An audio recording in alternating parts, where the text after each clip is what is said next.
안녕하십니까. 아나운서 백미란입니다. 오늘은 창원 성산구의 청년 정치인이자 바른미래당의 이재환 부대변인을 모시고 기획 인터뷰를 진행하겠습니다. 네, 안녕하십니까. 반갑습니다. 안녕하세요. 네, 먼저 간단한 소개 부탁드립니다. 저는 1981년생으로 마산고와 창원대 법학과를 졸업한 지역 토박이 청년입니다. 지난 2016년 창원 성산구 국회의원 선거에 출마하며 정치에 도전한 후 바른미래당 창원 성산구 지역위원장, 당 부대변인, 안철수 후보 대선 캠프 기획조정실 인사팀장, 구 국민의당 전국청년위원회 수석 부위원장 등을 역임했습니다. 네, 그렇다면 정치를 시작하시게 된 계기가 무엇입니까? 저는 개인적으로 진학과 진로를 선택할 때 환경적 제약을 많이 받았습니다. 돈을 벌면서 열심히 공부했다고 생각했는데 갈수록 남들보다 뒤처지는 저 자신을 보면서 사람을 성장시키는 구조를 만들고 싶었고 그 수단으로 정치를 선택했습니다. 또한 법이 바로 서야 열심히 살아가는 평범한 사람들이 다치지 않습니다. 만약 억울한 일을 당했을 때 법이 그들을 지켜주지 않는다면 평범한 사람은 부정적으로 변해가고 심지어 대물림됩니다. 이에 사람을 성장시키는 구조를 만들고 평범한 삶을 지키기 위해 정치에 도전하였습니다. 네, 그럼 구체적인 목표가 있으실 것 같은데요. 네, 정치 목표도 궁금합니다. 정치는 서비스업입니다. 네. 그래서 고객인 유권자 즉 국민의 다양한 소리를 반영할 수 있도록 노력해야 된다고 봅니다. 네. 저는 듣는 자세를 통해 두 가지를 실현하고 싶습니다. 하나는 사람을 키우는 구조를 만들고 싶습니다. 대한민국 교과서에는 천연자원이 부족하여 대한민국의 풍부한 인적 자원을 활용하라고 했습니다. 이는 사람을 소중하게 생각하고 각자의 장점을 학습을 통해 발전을 시켜야 된다는 뜻입니다. 그러나 제가 38년 동안 살아온 대한민국은 사람을 도구적으로 보며 도구적 존재로 보며 계층별 분화된 사회였습니다. 이에 사람을 성장시키는 구조를 통해서 보다 나은 대한민국과 정치가 보다 국민들에게 더 많이 다가갈 수 있도록 했으면 합니다. 다른 하나는 웬만한 금수저 아니면 살아남을 수 없는 정치 구조에서 저 같은 흑수저가 살아남아 누구나 정치에 도전할 수 있다는 것을 보여주고 싶습니다. 저의 노력과 성장을 통해 돈과 조직, 전문직과 같은 우월한 스펙 등의 요소를 가진 기득권만이 정치를 해야 한다는 기존인식을 깨뜨려 다양한 사람들이 정치에 참여하여 국민에게 다양한 정책과 입법 서비스를 제공하는 정치를 하고 싶습니다. 지금부터 어려운 상황 속에서도 꿈을 잃지 않고 성장해 나간 저의 이야기를 들려드리겠습니다. 지금부터 저의 강연을 시작하도록 하겠습니다. 한 청년이 어떻게 꿈과 열정만으로 정치에 도전하며 성장하고 있는지를 알려드리는 스토리이니 잘 들어주시길 부탁드리겠습니다. 제목은 당신의 꿈과 열정을 믿어라입니다. 부제목은 평범한 흑수저 청년의 정치 도전기로 제1탄 발버둥입니다. 1탄이라고 하는 이유는 아직까지 제가 원하는 목표에 도달하지 않았고 이제 시작하게 된 계기와 성장 과정을 담았기 때문에 1탄이라고 지었고 발버둥이라 하는 이유는 제가 하루하루 얼마나 열심히 발버둥 쳐왔는지를 한번 소개하고 싶어서 발버둥이라고 했습니다. 먼저 간단한 제 소개를 하겠습니다. 보시다시피 특별히 뛰어난 게 없습니다. 조금 남들보다 다른 게 있다? 아니면 좀 더 열심히 살았다라는 표현이 더 맞겠죠?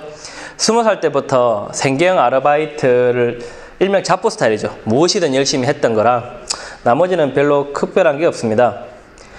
이제 이렇게 평범했던 청년이 어떻게 정치에 도전하게 되었는지 좀 더 디테일하게 들어가 보도록 하겠습니다. 저는 실패가 익숙했던 청년이었습니다. 실패를 경험하면 경험할수록 도전하는 것이 두려웠던 청년이기도 했고요.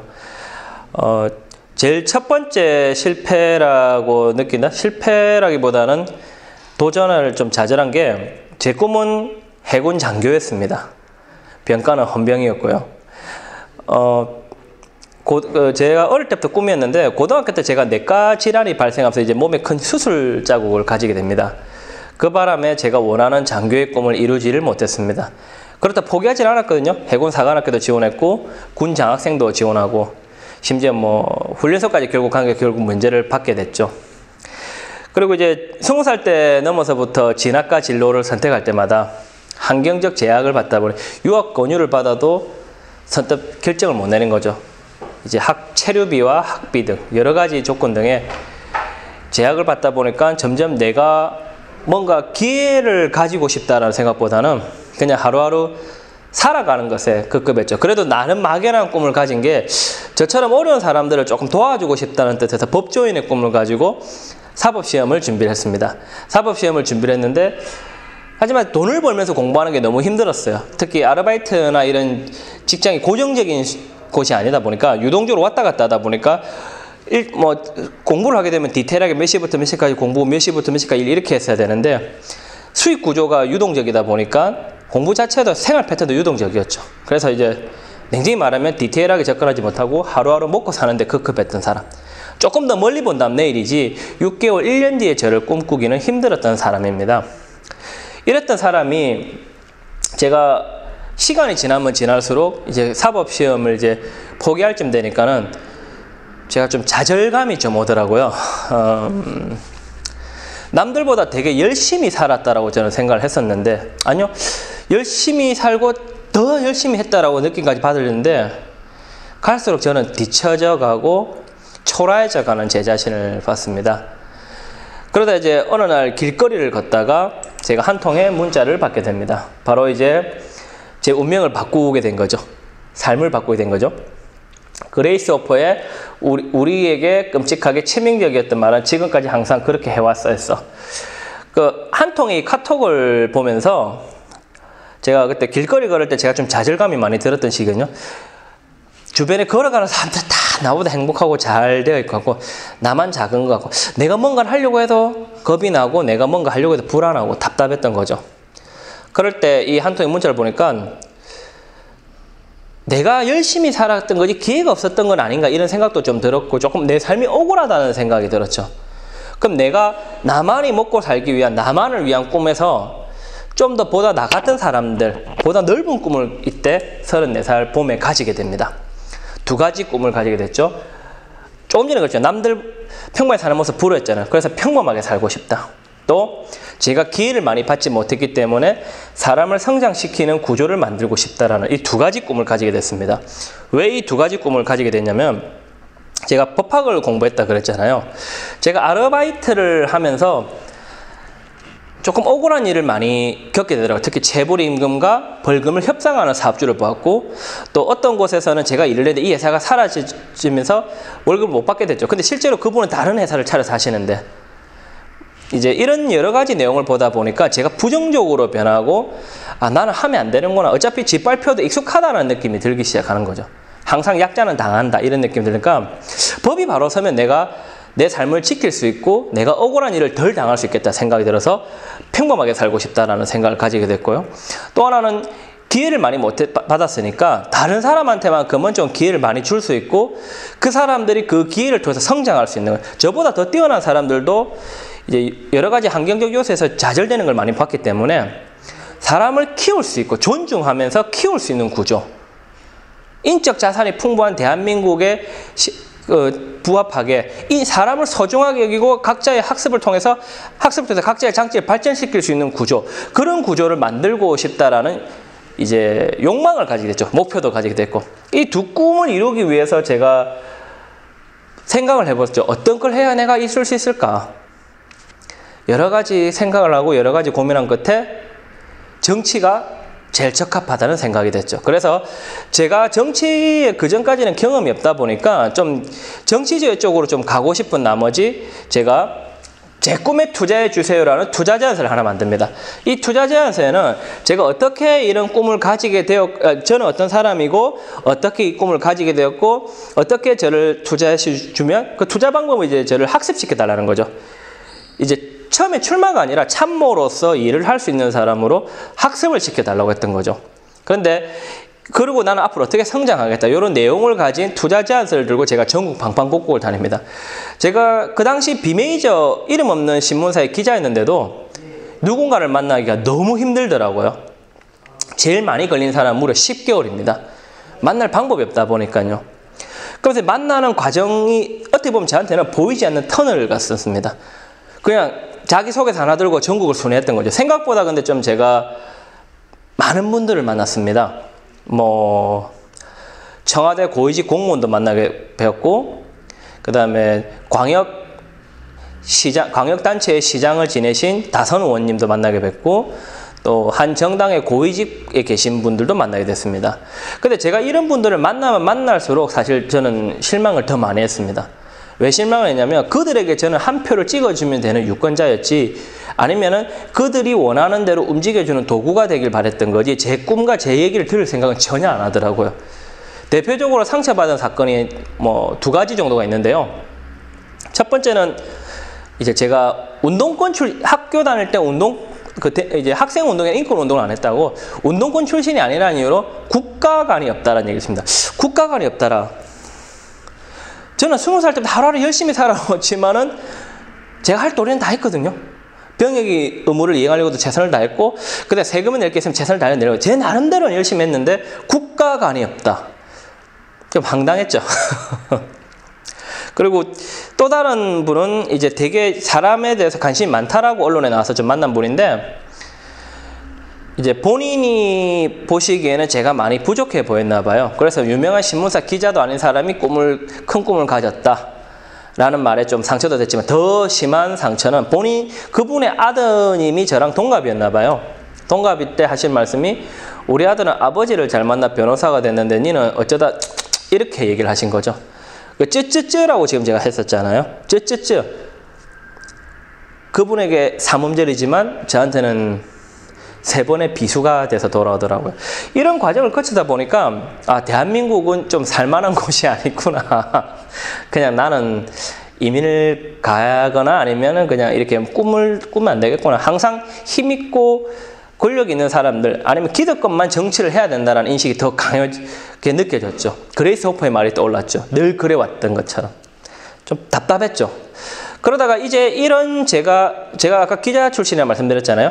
제가 그 새정치민주연합 경남도당을 출입을 했는데, 제 이런 활동을 알게 된 분이 저를 2016년도에 국민의당이 창당이 되면서 국민의당 관계자분들과 연결해 주셔서 제가 2016년도에 국회의원 선거에 출마합니다. 왜 국민의당을 선택을 했냐? 저한테는 그 당시 이제 두 거대 양당은요, 그냥 기득권이었어요. 차이가 없었어요. 그냥 똑같은 기득권인 거죠. 똑같은 기득권 분들에서 저는 저만의 꿈꾸는 새정치를 한번 하고 싶다는 생각에 결국 출마를 하게 된 거죠. 근데 아무것도 없는 제가 출마를 한다. 과연 그게 가능할까요? 선거를 혼자 치렀습니다. 대통령 선거 다음으로 큰 선거인 국회의원 선거를 혼자서 치렀습니다. 행정, 회계, 선거운동, 기획까지. 약간 이 포스터가 저한테는 굉장히 의미가 있는 건데요. 잘 듣고 해내겠습니다. 이게 다른 분들한테는 그냥 유머러스 보인 분들도 있겠지만은, 어떤 분에게 유머러스하게 보였겠지만 저는 이게 제 의지였거든요. 내가 누군가를 만날 때 너무 힘들었거든요. 그렇게 힘들 때 반대로 저는 다른 사람 이야기를 들어주고 그런 학습을 통해서 노력하면 되겠다. 왜? 정치는 서비스업이니까요. 그런 제 의지를 담은 퍼포먼스를 진행하고, 또 조금 제가 자랑을 좀 해도 되겠습니까? 제가 그래도 이런 제 노력을 조금 알아주신 시민단체가 계셔서 제가 좋은 교육 후보로 선정되기까지도 했습니다. 아무래도 뜬금없이 나타난 애가 갑자기 국회의원 선거라는 큰 무대에 출마를 하면서 2가지 생각을 하겠죠. 과연 잘할 수 있을까? 아니면 언제 끝날까? 다른 게 없잖아요. 끝까지 갈 걸 아무도 생각 안 하잖아요. 특히 선거 사무원도 없이 걸어다니는 제가 얼마나 좀 안쓰러웠겠어요. 근데 제가 이때 출마를 잘했다고 느낀 게 뭐냐면은, 제가 기성 세대들이 만든 이념 대립, 지역 대립을 제가 한번 경험하게 됩니다. 그게 바로 첫 상처라고 제가 했는데요. 제가 이제 창원의 모 시장에서 명함을 이렇게 건네지 않겠습니까? 근데 이제 어떤 분이 국민의당은 전라도당이라서 문을 콱 닫아버리는 거예요. 그래서 손가락에 끼어서 당시 여기가 골절이 됩니다. 이어 수술을 하게 되는데요. 제가 좀 황당했던 게, 저는 구진해, 즉 창원인데 구진해에서 태어나서 창원에서 초, 중, 고, 대를 다닌 창원 토박입니다. 이때가 36살인데 36년 동안 창원에서 살았거든요. 근데 좀 어이가 없지 않습니까? 이런 멘트를 듣고 공격을 당한다니까. 잠이 안 오더라고요. 내가 혼자 다녀서 그런가? 내가 뭘 잘못했지? 손가락까지 다쳐가면서 이렇게 해야 되나? 이런 생각이 잠깐 들었던 시절이 있었습니다. 그래도 끝까지 한번 움직였죠. 힘들어도 주눅 들지 않고 매일 걸었습니다. 제가 할 수 있는 거는 혼자 하다 보니까 걷는 것밖에 없어요. 앞으로 이런 식으로 계속 걸어가는 거죠. 이제 다른 분들과 달리 수행원도 없었고 그냥 이 피켓 하나 들고, 이 피켓도 제가 직접 만들었습니다. 기도 이제 친구 통해서 제작을 했는데 말 그대로 혼자서 모든 걸 다 했습니다. 정말 힘들었거든요. 그러니까 내가 꿈을 가지고 열정을 가지고 임하지만은 너무 힘든 시기였지만 하루 14시간, 13시간 지속적으로 걸었습니다. 걷는 게 제 일이죠. 그게 제만의 선거 방법이었고요. 왜? 걸어야 사람들을 더 많이 만날 수 있잖아요. 많은 노출의 빈도도 중요하지만 누군가를 만나는 것도 중요한 거잖아요. 그래서 사람들이 저를 아까 얘기했잖아요. 언제 그만둘까? 과연 잘할까? 이런 우려를 깨고 저는 주사위를 던집니다. 국회의원 선거 본 후보에 등록을 하죠. 제가 2월 말에 출마 선언을 합니다. 그리고 3월 달에 예비 후보 등록을 하고 이제 본 후보 등록까지 하게 되죠. 남들보다 취약한 애가 선거 기간도 짧고 모든 게 부족했는데도 후보자 등록을 하게 됩니다. 예상을 깬 거죠. 못할 거라는 것을. 그리고 이걸 후보를 하면서, 등록을 하면서 제가 감히 평상시에는 만날 수 없고 어깨를 나란히 할 수 없는 선배들과 쟁쟁한 선배들 옆에 서게 됩니다. 기호1번은 당시 국회 현역 국회의원이셨고요. 이번은 지금은 이제 창원시장님이 되시고 그 전에 이제 경남도 부지사까지 영입하신 분이죠. 그 다음에 이제 워낙 유명하신 분이죠. 제가 이 선배들 옆에 나란히 서다 보니까 이제 또 새로운 말이 도는 거죠. 금수저다. 어린 애가 야망도 있고 목표도 있고 막 그렇게 해서 갑자기 나온 게 다 이런 식으로 이 앞에 스토리를 모르면서 또 비난이 시작이 되는 겁니다. 그리고 이제 제가 이렇게 출마하면서 재미있는 현상이 일어나는 게, 제가 선거를 끝까지 완주해 주길 바라는 분 또는 멈춰 주길 바라는 분 이렇게 생기겠죠. 즉 제 꿈이 그들에겐 정치 공학적 계산의 대상이었던 겁니다. 충분히 이해는 하지만 유쾌하진 않더라고요. 제 나름대로 정말 힘들게 온 거였거든요. 자, 그러다가 제가 하루하루 힘든 시기를 겪을 때 예상하지 못했던 소식에 힘을 내게 됩니다. 제가 12.7% 여론조사 최고 많이 받은 게 12.7%였거든요. 물론 그때 다른 한 분이 단일화를 해주면서, 이 노회찬 의원님과 단일화를 해주면서 이제 생긴 걸 수도 있는데요.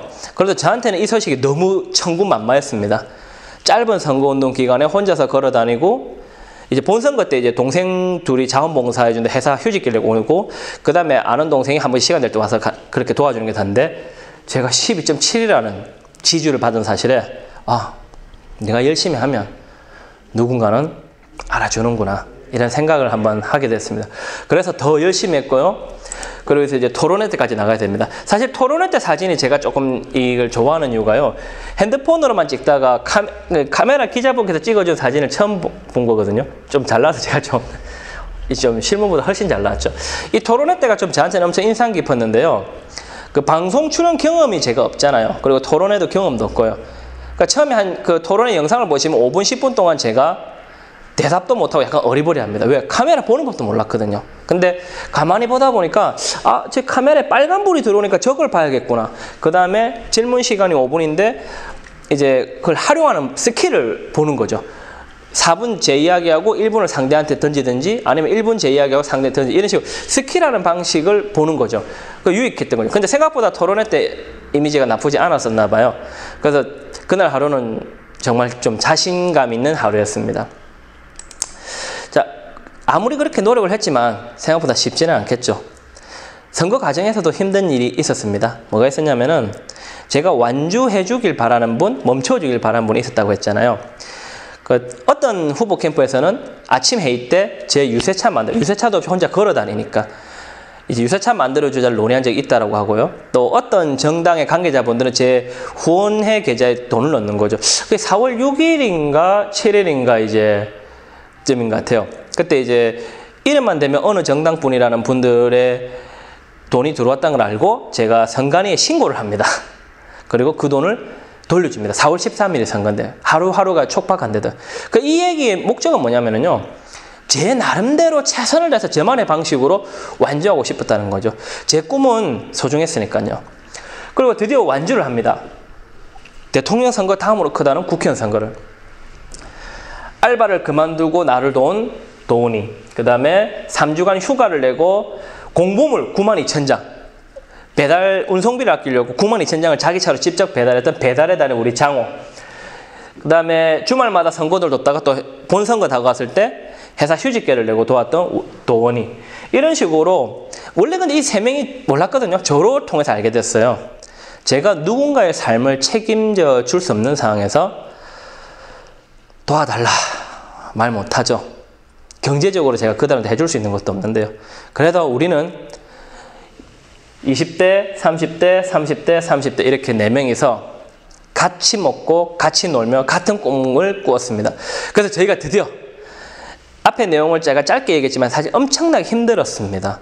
그 힘든 걸 드디어 우리가 완주했습니다. 그래서 4월 12일 날 밤 그때 11시 이후에죠. 그 보슬비가 내렸어요. 4명이서 걸으면서 이야 우리 완주했다. 완주했다. 끝까지 달렸다. 정말 뿌듯했습니다. 결국 저는 8.3%라는 예상 밖의 득표를 합니다. 너무 많은 표를 받은 거죠. 이제 걸어 다니고 이제 동생들 3명이서 같이 치렀고 거의 그 전까지 혼자 걸어 다니는 상황이었죠. 유세차도 아무것도 없었죠. 심지어 제가 선거를 포기했다. 안 보이니까. 저는 열심히 걸어 다니는데 눈에 당장 안 보이니까 포기했다는 소문도 돌고 있을 때 그래서 예상 밖의 표를 받고 제 첫 번째 선거 출마는 이렇게 마무리가 됩니다. 그 선거 출마 후에 되면은 뜬금없이 나타났다가 뜬금없이 사라지는 사람들이 많습니다. 근데 저는 목표가 있었거든요. 꿈이 있었고요. 그래서 2016년도 이후에 그 새로운 시작을 합니다. 선거 이후부터. 저 같은 경우는 이제 그 지역위원장이 임명이 됩니다. 지역위원장이 임명되고 나서 제가 그 국민의당 경남도당 공보 담당을 맡으면서 행정과 공보 업무를 담당하게 됩니다. 제가 그전까지 정치 경험이 없었잖아요. 정치 경험이 없다 보니까는 제가 배울 수 있고 정당 생활을 배우기 위해서 밑바닥부터 배웠습니다. 무대 아래에서 무대 위에 한 장면을 위해서 무대 아래에서 수십 시간 노력하는 그 과정을 배웠습니다. 그리고 직책을 받게 되잖아요. 직책을 받는다는 말은 일을 해라는 거거든요. 뭘 해야 될지 고민해야 되고요. 그래서 제 나름대로는 지역위원장으로 역할도 했었고 그 다음에 개인적으로 공보 담당으로 역할도 했었고 여러 가지 활동을 최선을 다했던 것 같습니다. 근데 이제 조금 제가 자신 있게 얘기하면 12월 달에 제가 사실 입원을 하게 됩니다. 몸에 질환이 생기고 몸이 못 견디더라고요. 이 시기를 다시 돌아가라면 못 돌아갈 것 같아요. 선거가 끝난 다음에는 뜬금없이 나타났던 저에게 표를 주신 유권자에게 지금 마음의 빚을 갚기 위해서 제 나름대로 하루하루 최선을 다했거든요. 그러다 보니까 쓰러지기도 합니다. 쓰러졌다기보다는 뭐 병원에 입원했죠. 입원하면서도 견뎌갑니다. 일을 배웠죠. 실무를 배우고 무대 아래에서 일을 배우기 시작합니다. 그러다가 이제 제가 2016년을 마감하면서 일기를 썼는데 페이스북에 도전과 학습. 어려운 환경이라는 틀 안에서 폭에 익숙했던 제가 국회의원 선거라는 무대에 도전을 해봅니다. 그리고 이후에 도당 청년위원장, 도당 공보 담당, 지역위원장 등을 맡으며 밑바닥부터 단계 배웁니다. 하나하나씩. 하나하나씩 배워가면서 저한테 중요한 거는 형식이 아니거든요. 제가 실질적으로 무엇을 할지를 위한 건데 이때 제가 좀 적었던 내용이 이 1년 동안 느낀 가장 큰 감정이에요. 도전과 학습의 과정 속에는 나를 주저앉히려거나 무시하는 사람, 회유하거나 협박하는 사람, 기대하고 응원하는 사람 등 다양한 사람이 있었고요. 특히 조직과 자본이 없는 제가 얼마 못 가 사라질 거다, 포기할 거라는 그들의 예상을 하나씩 깨고 저는 2016년도를 마무리했습니다. 그리고 앞으로 2017년도는 더 많이 배우겠다는 다짐을 했던 거죠. 첫 번째 출마라는 걸 통해서 이후 진행하는 과정. 저한테는 하루하루 모든 게 발버둥이었습니다. 그러다가 제가 2017년도에 대통령 선거를 통해서 서울로 올라가게 됩니다. 이게 제가 정치 활동의 확장이 돼버리는 거죠.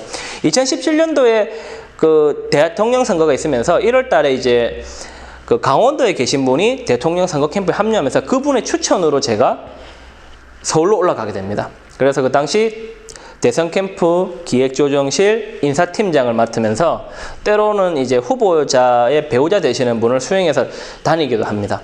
이 과정은 경남 안에서 뭐 한정되어 있던 저의 활동이나 저의 시야를 넓혀주는 계기가 됩니다. 전국적으로 다니기 시작하니까요. 그리고 전국을 보게 되는 거죠. 여기 보시면은 좀 유명하신 대통령 후보님 옆에 제가 이렇게 수행하는 모습이 나와 있는데요. 정말 힘들었거든요. 서울 생활도. 서울에 제가 아는 사람도 없고 연고도 없었잖아요. 그러니까 가서 일만 하는 거죠. 열심히 일하다 보면 언젠가 알아주겠지라는 생각으로 어떨 때는 4시간, 5시간 자고 일을 하러 온 적도 많았거든요. 그렇게 열심히 일을 하면서 생각보다 큰 무대라는 것을 배우기 시작하는 거죠. 자, 그러다가 2017년 6월 달에 새로운 업무를 통한 학습이 되는데요. 제가 당 부대변인에 임명이 됩니다. 임명이 되면서 이때는 이 직책이 저한테 엄청나게 소중한 직책이 제가 2가지 요소가 있습니다. 첫 번째는 기득권과 싸우면서 제 학습을 이어가려는 치열한 노력이 있었고요. 다른 하나는 부대변인이라는 직책을 활용을 통해서 제가 꿈꾸는 새정치, 새로운 모습들을 시도를 해보는 겁니다. 아까 제가 얘기했잖아요. 직책을 받으면 일을 해야 된다 했죠. 그러면 그 당시 국민의당의 부대변인 5명이었거든요. 전국에. 숫자가 적으니까 일할 기회가 많을 거라 생각을 했죠. 그래서 그때부터 일주일에 반은 서울, 월화수, 목금토일은 창원에 있는 생활이 됩니다. 새벽 3시 반이나 7시 10분 저가항공, 참고로 저가항공이 KTX보다 쌉니다. 그걸 타고 서울로 가서 수요일 저녁이나 목요일 아침 또는 수요일 오후에 내려오는 생활을 지금까지 2017년 6월부터 해서 지금까지 이어옵니다. 제 나름대로의 약속인 거죠. 지역에 대한 유권자도 지키고 업무도 해야 되니까요. 자, 그런데 이때 기득권과 싸우면서 주어진 역할을 수행한다. 이 무슨 말이냐면은 숫자가 5명밖에 안 되는데도 이제 지역에서 있길 바라는 분들이 계시죠. 서울에 올라와서 일하는 것보다 그냥 지역에서 있길, 즉 다른 말로 하면 이런 분들 있잖아요. 회사에도 보면 모든 일은 자기가 해야 되고 주인공은 나야 돼. 이런 분들도 계시거든요. 시기 질투겠죠. 근데 제가 논평을 쓰고 싶어하고 일을 하려고 하다 보니까 별로 안 좋아하시는 분들이 나타나더라고요. 저는 일을 하고 싶었던 거죠. 내가 성장해야 내 다음 후배를 끌어올 수 있으니까. 그렇게 해서 노력을 했는데 좀 스트레스도 많이 받은 시기죠. 내부적으로. 그리고 이제 지역에 왔을 때는 정치는 서비스업을 했잖아요. 그러면 유권자를 찾아다녀야 되고 지역에 있는 언론사나 기관들을 방문하면서 우리가 어떻다라는 걸 알려야 되는 겁니다. 지역위원장일 때도 제가 기관들을 찾아다녔어요. 그게 이제 지역인사라는 단어를 제가 써서 했었거든요.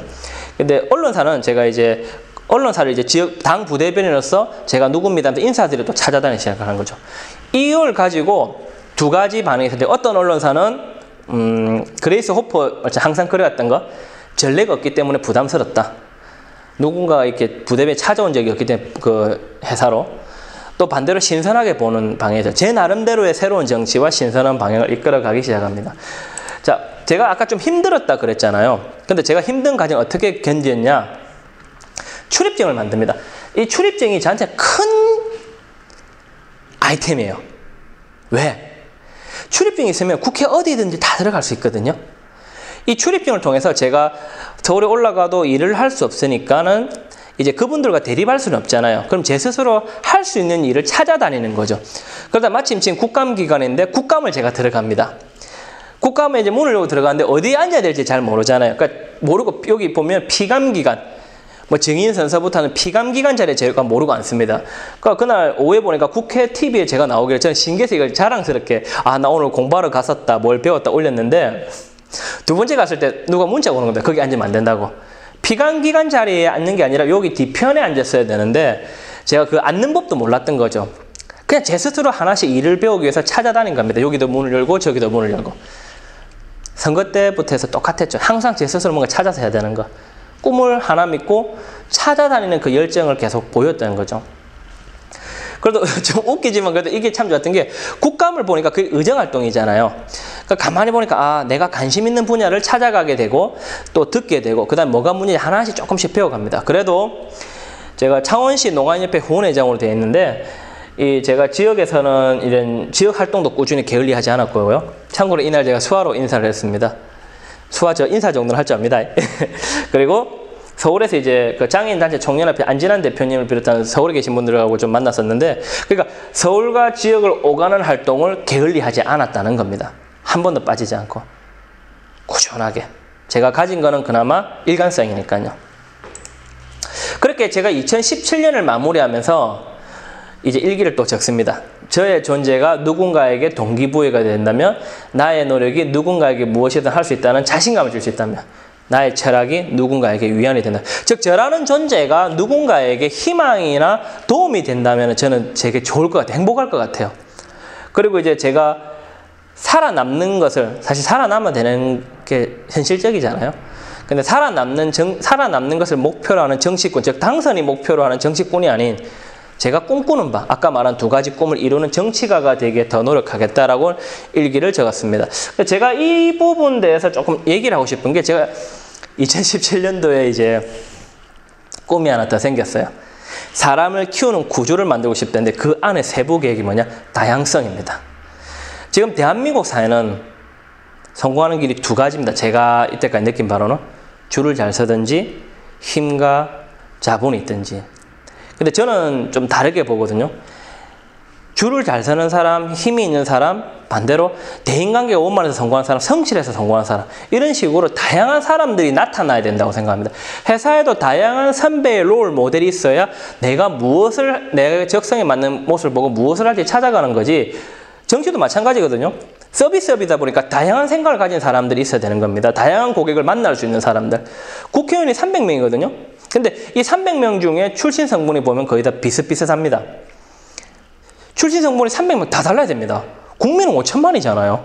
5천만 개의 이제 바람이나 대화를 듣기 위해서는 300개도 사실 부족한 겁니다. 그런데 다양한 사람들이 국회에 들어와서 진입해서 남아야 대한민국 정치가 바뀌고 우리 사회가 바뀐다는 생각을 드는 겁니다. 회사도 마찬가지고요. 그래서 이때부터 흑수저 출신인 제야, 엄밀히 말하면 기존 정치권에서 바라보면 저는 벌써 사라졌어야죠. 그러니까 저라는 애가 자리를 잡고 성장하는 과정을 통해서 다른 제2, 제3, 제4 새로운 사람들이 나타날 수 있도록 지원하는 역할도 좀 하고 싶고 사람을 키우고 싶다 생각이 많이 들었습니다. 그렇게 좀 열심히 달렸던 거죠. 2년 정도. 앞뒤 안 보고. 제가 만약에 이걸 다시 살아라고 하면 못 살 것 같아요. 절박했거든요. 기회가 왔고 그 꿈을 이루기 위해 최선을 다했거든요. 근데 이제 제가 2018년이 되면서 올해 들어서 내적 갈등을 하게 됩니다. 제가 열심히 하면 할수록, 성장하면 할수록 저를 기대하는 사람들도 늘어나지만은 저를 공격하는 사람들도 늘어나더라고요. 종종 생각합니다. 내가 뭘 잘못했을까? 100% 일단 제 잘못부터 시작을 해야 되는 거거든요. 뭐 시기와 질투도 있을 것도 있고 제가 잘못하는 것도 있을 수 있습니다. 근데 좀 힘들더라고요. 제가 비판은 견딜 수 있거든요. 음해와 유언비어는 못 견디겠더라고요. 그리고 이유불문하고 괴롭히는 것도 못 견디겠고요. 근데 직장생활하면 누구나 다 겪는 일이잖아요. 사회생활 하다 보면은. 생각의 차이가 다 있을 수 있는 거고요. 그러다 보니까 제가 사춘기 때 가졌던 마음이 드는 겁니다. 내가 조금만 더 유복했더라면, 내가 조금 더 힘이 있었더라면 이렇게까지 힘들지 않았을 텐데 하고, 올해 들어서 제가 하늘을 자주 보고 혼자 있는 시간을 좀 많이 가지게 됩니다. 남들은 근데 웃고 다니죠. 어떤 분들은 제가 이런 시간을 오래 가졌다라면 안 믿을 겁니다. 왜? 제가 늘 웃거든요. 왜 웃느냐? 제가 웃어야 상대가 마음에 물고 편하게 자기 이야기를 들려주거든요. 정치는 서비스면 들으러 다녀야 되거든요. 너무 힘들었거든요. 특히 과연 제가 잘하고 있는 것인가부터 생각 들고 너무 힘들었어요. 하지만 저는 꿈을 꾸었고 열정이 있잖아요. 그래서 그래도 난 긍정의 힘을 믿는 돈키호테, 자충우절하는 돈키호테지만은 늘 긍정적으로 세상을 봅니다. 긍정적인 만큼 사람을 열린 마음으로 대하고 무엇이든 사물을 볼 때 넓게 생각하려고 하지만 대신 상처도 많이 받겠죠. 하지만 저는 상처받는 걸 두려워하기보다는 제가 누군가의 장점이나 가능성을 못 알아보는 사람이 되는 것을 더 두려워할 겁니다. 그게 바로 정치인이 해야 될 책임감이니까요. 그리고 그래서 계속 지역 활동을 합니다. 아까 그랬잖아요. 많은 사람들, 서비스업이니까 많은 사람들의 이야기를 들으러 다닙니다. 주로 보시면은 이웃분들입니다. 유명인사는 크게 없습니다. 제 페이스북이나 인스타그램 등 계정을 보셔도 주로 제 이야기보다는 제가 누구를 만나서 무엇을 배웠다라는 것을 합니다. 왜? 이분들이 제가 열정을 이어갈 수 있는, 이분들의 응원이 제가 열정을 이어갈 수 있는 원천이거든요. 즉 채무식이죠. 나를 응원해주는 사람, 나에게 기대하는 사람이 늘어날수록 내가 더 열심히 해야겠다, 이 생각이 드는 거죠. 제가 이제 마무리를 좀 짓겠습니다. 올해 이제 제가 얼마 전이죠. 경남 도민일보에서 발간하는 매거진 피플파워 10월호에 제가 흑수저도 정치판에 살아남는 그날을 위해서라는 제목으로 이제 제가 인터뷰를 했었는데요. 2016, 17, 아무것도 몰랐던 2016, 열심히 했던 2017년, 2018년까지 굉장히 압축적인 기간에 다양한 경험을 했습니다. 하면 할수록 많이 배웠죠. 대신에 힘들기도 힘들었고요. 그리고 이제 제가 이 모든 과정을 견딜 수 있었던 거는 꿈과 열정밖에 없었거든요. 그리고 믿을 것도 꿈과 열정이었고 앞으로 해갈 것도 꿈과 열정을 믿고 갈 겁니다. 이제 강의를 마치면서 제가 말씀드리면 지금 여기까지 1탄입니다. 간단하게 정리를 해드리자면은 한 청년이 포기가 익숙했던 한 청년이 사람을 성장시켜주고 싶고 평범한 삶을 살고 싶다는 꿈을 가지고 그 수단으로 서비스업인 정치를 선택을 합니다. 선택을 해서 국회의원 선택을 하고 투자자를 들고 전국을 다닙니다. 다니지만 알아주는 사람이 없다. 결국 자기가 국회의원 선거에 출마하면서 단계 밟아서 짧은 기간에 많은 경험을 하게 됩니다. 그 경험 속에서도 제가 견디고 가진 것 없는 제가 견딜 수 있는 건 꿈하고 열정, 그 다음에 채무식이거든요. 저를 기대하는 사람들에 대한. 이 과정이 제가 지금까지 말씀드린 1탄입니다. 정말 힘들었어요. 앞으로 제가 어떻게 될지 사실 잘 모르겠습니다. 2탄을 찍을지 3탄을 찍을지 마음 같으면 잘 되어서 2탄, 더 잘 되어서 3탄 이런 식으로 제가 원하는 걸 이뤘을 때 4탄 이런 식으로 이렇게 막 하고 싶은데 어떻게 될지 잘 모르겠어요. 하지만 저에게는 꿈도 있고 열정도 있습니다. 끝까지 갈 겁니다. 평범한 사람이라도 누구나 각자 재능이 있습니다. 저는 제 자신을 믿고 끝까지 달릴 테니까 여러분도 끝까지 자신을 믿고 달리시면 좋겠습니다. 힘들어도 우리는 존중받을 가치가 있는 사람입니다. 그리고 내 삶을 돌아봤을 때 내가 억울하다는 생각을 최대한 적게 가질 수 있도록 성실하게 살아야 될 권리와 의무도 있다고 봅니다. 이제 마무리 짓기 전에 딱 한마디만 더 드리고 싶다면은 정치를 되게 혐오합니다. 그러면서 정치를 필요로 합니다. 모순이죠. 혐오하는데 필요로 한다. 그럼 참여를 해서 바꿔야죠. 우리가 이 사회에 뭔가 바꾸려고 할 때 이 사회가 바뀌는 거지 우리가 이 사회를 바꾸려고 하지 않을 때 이 사회는 안 바뀝니다. 여러분들은 정치에 대해서 관심을 가지셔야 됩니다. 이 사회를 가장 바꿀 수 있는 큰 변화는 정치입니다. 앞으로 저의 성장도 지켜봐 주시고 저도 부끄럽지 않도록 열심히 하도록 하겠습니다. 이상입니다. 네, 그동안 험난한 정치계에서 신념과 열정을 가지고 노력해온 한 청년의 도전에 박수를 보내고 싶습니다. 이재현 위원장님의 목표, 사람을 성장시킬 수 있는 사회구조를 만들고 평범한 사람들이 삶을 잘 지켜줄 수 있도록 앞으로 힘내주시기 바랍니다. 마지막으로 하시고 싶은 말 있으신가요? 지난 2016년 총선에서 뜬금없이 나타난 저를 선택해 주신 유권자들에게 진 마음의 빚을 갚고 싶습니다. 그래서 정당과 사회단체를 통해서 성장하고 노력해왔습니다. 앞으로도 주어진 역할에 충실한 자세로 당선을 위한 정치꾼이 아닌 뜻한 바를 이루기 위한 정치가가 되기 위해 노력하겠습니다. 네, 인터뷰 참여해주신 부대변인 고맙습니다. 감사합니다.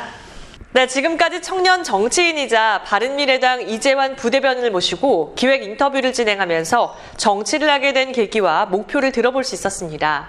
지역의 젊고 신선한 바람이 될 수 있는 청년 정치인 이재환 부대변인의 행보가 더욱 관심이 가고 기대가 됩니다. 이상 기획 인터뷰를 마치겠습니다. 시청해주신 여러분 고맙습니다.